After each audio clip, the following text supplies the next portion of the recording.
الحمدللہ، اللہ کا لاکھ لاکھ شکر ہے کہ جس نے اپنی یاد کی توفیق اور موقع فراہم کیا۔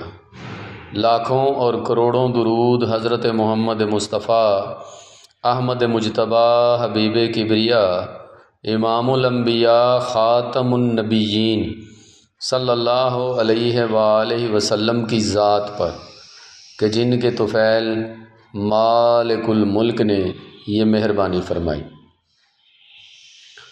آج ایک مرید نے سوال کیا کہ حضرت یہ بتائیں کہ کیا کوئی ایسا روحانی یا قرآنی وظیفہ ہے جس سے میری تنخواہ یا سیلری بڑھ جائے؟ تو میں نے سوچا چلیں اس موضوع پہ آج ایک ویڈیو بنا دیتے ہیں اور چینل پہ اپلوڈ کر دیتے ہیں تاکہ تمام لوگ جو جاب ہولڈر ہیں ان کا فائدہ ہو جائے۔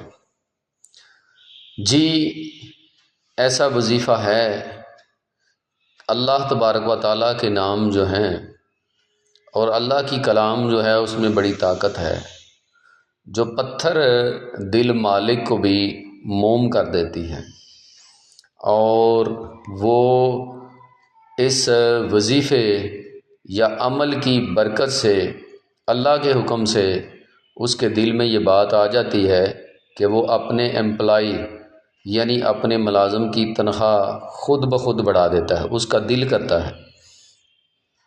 تو سب سے پہلے جو ہے اس ضمن میں آپ نے اپنی طرف سے کام میں کوئی کوتاہی نہیں کرنی۔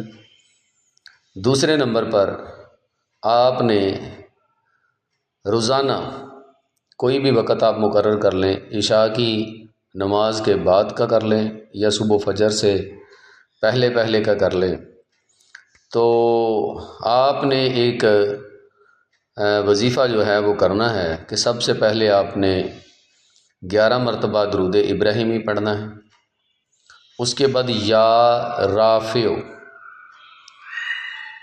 آپ نے 500 مرتبہ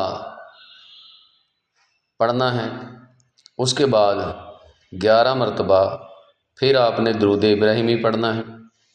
اس کے بعد آپ نے یا اللہ یا رحمان یا رحیم، یا اللہ یا رحمان یا رحیم، اس کو آپ نے 500 مرتبہ پڑھنا ہے۔ اس کے بعد پھر آپ نے درود ابراہیمی 11 مرتبہ پڑھنا ہے۔ اس کے بعد آپ نے اللہ کے حضور دعا کرنی ہے، اپنے مالک سے مانگنا ہے جو سب کو دینے والا ہے، جو اصل رازق ہے، جو سب کا پالنے والا ہے۔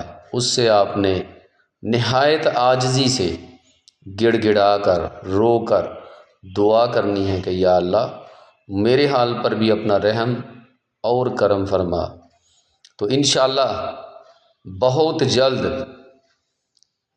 آپ نے یہ وظیفہ جو ہے یہ جاری رکھنا ہے، بہت جلد اللہ کے فضل سے آپ کی تنخواہ جو ہے وہ بڑھ جائے گی۔ کام میں کوتاہی آپ نے نہیں کرنی اور اس وظیفے کو آپ اپنا معمول بنا لیں، انشاءاللہ آپ کی مراد پوری ہوگی۔ السلام علیکم۔